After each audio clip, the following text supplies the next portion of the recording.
ಶ್ರೀ ಗುರುಭ್ಯೋ ನಮಃ. ನವರಾತ್ರಿಯ ಶುಭಾಶಯಗಳು. ನವರಾತ್ರಿಯ 3ನೇ ದಿನಕ್ಕೆ ನಾವು ಸಾಧನೆ ಮಾಡುವುದಕ್ಕೆ ಕಾಲಿಟ್ಟಿದ್ದೇವೆ. ಈ 3ನೇ ದಿನ ಮುಖ್ಯವಾದ ದೇವತೆ ಅಧಿಪತಿ ಅಂದರೆ ಚಂದ್ರಘಂಟ. ನಾವು ಈ ದೇವಿಯ ಬಗ್ಗೆ ತಿಳಿದುಕೊಳ್ಳುವ ಮುಂಚೆ ಒಂದು ಸಣ್ಣ ಶ್ಲೋಕದ ಮುಖಾಂತರ ಶುರು ಮಾಡೋಣ. ಪಿಂಡಜ ಪ್ರವರಾರೂಢ ಚಂದ್ರಕೋಪಾಸ್ತ್ರ ಕೈರ್ಯುತ ಪ್ರಸಾದಂ ತನುತೆ ಮಹ್ಯಂ ಚಂದ್ರಘಂಟೇತಿ ವಿಶ್ರುತ. ಚಂದ್ರಘಂಟೇತಿ ವಿಶ್ರುತ. ಜಗಜ್ಜನನಿ ದುರ್ಗೆಯ 3ನೆಯ ಶಕ್ತಿಯ ಹೆಸರು ಚಂದ್ರಘಂಟ. ನವರಾತ್ರಿಯ ಉಪಾಸನೆಯಲ್ಲಿ 3ನೇ ದಿನ ಇವಳ ವಿಗ್ರಹಕ್ಕೆ ಪೂಜೆ ಆರಾಧನೆ ಮಾಡಲಾಗುತ್ತದೆ. ಇವರ ಈ ಸ್ವರೂಪವು ಪರಮ ಶಾಂತಿದಾಯಕವೂ ಮತ್ತು ಶ್ರೇಷ್ಠದಾಯಕವು. ಇವರ ಮಸ್ತಕದಲ್ಲಿ ಘಂಟೆಯ ಆಕಾರದ ಅರ್ಧಚಂದ್ರದ ಬಿಂದಿ ಇರುವುದರಿಂದ ಇವರನ್ನು ಚಂದ್ರಘಂಟ ಎಂದು ಕರೆಯಲಾಗುತ್ತದೆ. ಇವರ ಶರೀರದ ಬಣ್ಣವು ಚಿನ್ನದಂತೆ ಹೊಳೆಯುತ್ತಿರುತ್ತದೆ. ಇವರಿಗೆ 10 ಕೈಗಳಿದ್ದು 10 ಕೈಗಳಲ್ಲಿ ಖಡ್ಗ ಇತ್ಯಾದಿ ಶಸ್ತ್ರಗಳು ಹಾಗೂ ಬಾಣ ಇತ್ಯಾದಿ ಶಸ್ತ್ರಗಳು ವಿಭೂಷಿತವಾಗಿರುತ್ತದೆ. ಇವರ ವಾಹನ ಸಿಂಹವಾಗಿದೆ. ಇವರ ಮುದ್ರೆಯು ಯುದ್ಧಕ್ಕಾಗಿ ಹೊರಟುವಂತಿದೆ. ಇವರ ಘಂಟೆಯಂತೆ ಭಯಾನಕ ಚಂಡಧ್ವನಿಯಿಂದ ಅತ್ಯಾಚಾರ ಮಾಡುವವರು, ದೈತ್ಯರು, ರಾಕ್ಷಸರು ಸದಾ ನಡುಗುತ್ತಿರುತ್ತಾರೆ. ನವರಾತ್ರಿಯ ದುರ್ಗಾ ಉಪಾಸನೆಯಲ್ಲಿ 3ನೇ ದಿನ ಪೂಜೆಯ ಮಹತ್ವ ಅತ್ಯಧಿಕವಾಗಿದೆ.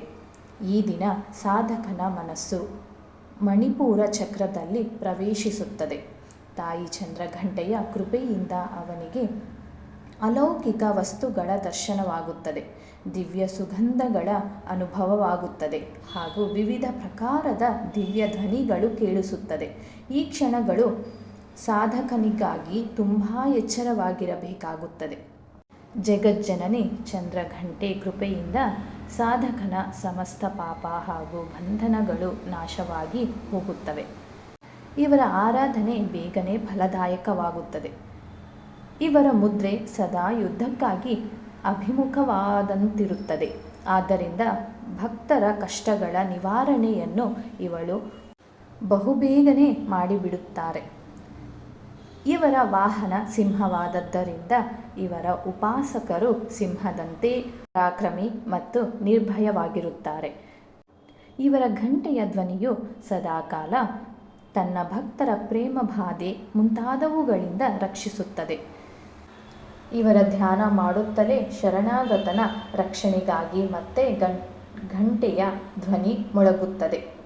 ದುಷ್ಟರ ದಮನ ಮತ್ತು ವಿನಾಶ ಮಾಡುವುದರಲ್ಲಿ ಸದಾಕಾಲ ತತ್ಪರಳಾಗಿರುತ್ತಾಳೆ. ಇವಳ ಸ್ವರೂಪವು ದರ್ಶನೀಯ ಹಾಗೂ ಆರಾಧಕನಿಗಾಗಿ ಅತ್ಯಂತ ಸೌಮ್ಯ ಮತ್ತು ಶಾಂತಿಯಿಂದ ಪರಿಪೂರ್ಣವಾಗಿರುತ್ತದೆ. ಇವರ ಆರಾಧನೆಯಿಂದ ಪ್ರಾಪ್ತವಾಗುವಂತಹ ಇನ್ನೊಂದು ಬಹುದೊಡ್ಡ ಸದ್ಗುಣವು ಸಾಧಕನಲ್ಲಿ ಗಮನಿಸಬಹುದು. ನಿರ್ಭಯದೊಂದಿಗೆ ಸೌಮ್ಯತೆ ಹಾಗೂ ವಿನಮ್ರತೆಯು ವಿಕಾಸವಾಗುತ್ತದೆ. ಅವನ ಮುಖದಲ್ಲಿ, ಕಣ್ಣುಗಳಲ್ಲಿ, ಶರೀರದಲ್ಲಿ ಕಾಂತಿ ಗುಣದ ವೃದ್ಧಿಯಾಗುತ್ತದೆ. ಸ್ವರದಲ್ಲಿ ದಿವ್ಯ ಅಲೌಕಿಕ ಮಾಧುರ್ಯ ತುಂಬಿ ಹೋಗುತ್ತದೆ.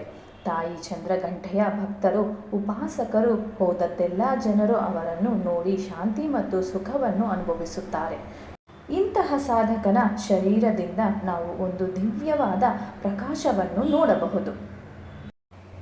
ಈ ದಿವ್ಯ ಕ್ರಿಯೆಯು ಸಾಧಾರಣ ಕಣ್ಣುಗಳಿಗೆ ಗೋಚರವಾಗುವುದಿಲ್ಲ.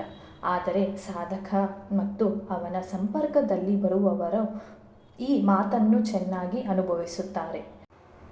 ನಮ್ಮ ಮನ, ವಚನ, ಕರ್ಮ ಹಾಗೂ ಶರೀರವನ್ನು ವಿಹಿತ ವಿಧಿ ವಿಧಾನಕ್ಕನುಸಾರ ಪೂರ್ವವಾಗಿ ಪರಿಶುದ್ಧ ಮತ್ತು ಪವಿತ್ರವಾಗಿಸಿ ಜಗನ್ಮಾತೆ ಚಂದ್ರಘಂಟೆಗೆ ಶರಣಾಗತರಾಗಿ ಅವಳ ಉಪಾಸನೆ ಆಧಾರಣೆಯಲ್ಲಿ ತತ್ಪರರಾಗಬೇಕು. ಚಂದ್ರಘಂಟ ದೇವಿಯ ಉಪಾಸನೆಯಿಂದ ನಾವು ಎಲ್ಲ ಸಂಸಾರಿಕ ಕಷ್ಟಗಳಿಂದ ಮುಕ್ತರಾಗಿ ಸಹಜವಾಗಿಯೇ ಪರಮಪದದ ಅಧಿಕಾರಿಯಾಗಬಲ್ಲೆವು. ನಾವು ನಿರಂತರ ಅವರ ಪವಿತ್ರ ವಿಗ್ರಹವನ್ನು ಧ್ಯಾನದಲ್ಲಿರಿಸುತ್ತಾ ಸಾಧನೆಯನ್ನು ಮುಂದುವರಿಸಬೇಕು. ಆಗಲೇ ದೇವಿ ಸಿದ್ಧಿಸುತ್ತಾಳೆ. ಇವರ ಧ್ಯಾನವು ನಮ್ಮ ಇಹಲೋಕ ಮತ್ತು ಪರಲೋಕ ಎರಡಕ್ಕೂ ಶ್ರೇಯಸ್ಕರ ಹಾಗೂ ಸದ್ಗತಿಯನ್ನು ಕೊಡುವವಳಂತಾಗುತ್ತಾಳೆ. ಇದರಿಂದ ಎಲ್ಲ ಉಪಾಸಕರು ಅತಿ ಹೆಚ್ಚಾಗಿ ಚಂದ್ರಘಂಟಾ ದೇವಿಯನ್ನು ಆರಾಧಿಸುತ್ತಾರೆ. ಚಂದ್ರಘಂಟಾ ದೇವಿಯ ಮಹತ್ವವನ್ನು ತಿಳಿದೆವು. ಈ ಒಂದು ನವರಾತ್ರಿಯಲ್ಲಿ ನಾವು ಸಹ ಈ ನವದುರ್ಗಿಯರನ್ನು ಪ್ರಾರ್ಥಿಸಿ ಈ ಒಂದು ಸಂಸಾರದ ಬಾಧೆಯನ್ನು ತ್ಯಜಿಸಿ ನಾವು ಸದ್ಗತಿಯನ್ನು ಪಡೆಯೋಣ. ನವರಾತ್ರಿಯ ಮಹತ್ವವನ್ನು ನೀವು ತಿಳಿದು ಎಲ್ಲರಿಗೂ ತಿಳಿಸುವಂತೆ ಕೋರುತ್ತೇನೆ. ಮುಂದಿನ ಭಾಗದಲ್ಲಿ 4ನೇ ಅವತಾರವಾಗಿರುವ ಕೂಷ್ಮಾಂಡ ದೇವಿಯ ಬಗ್ಗೆ ತಿಳಿದುಕೊಳ್ಳೋಣ. ಶ್ರೀ ಗುರುಭ್ಯೋ ನಮಃ.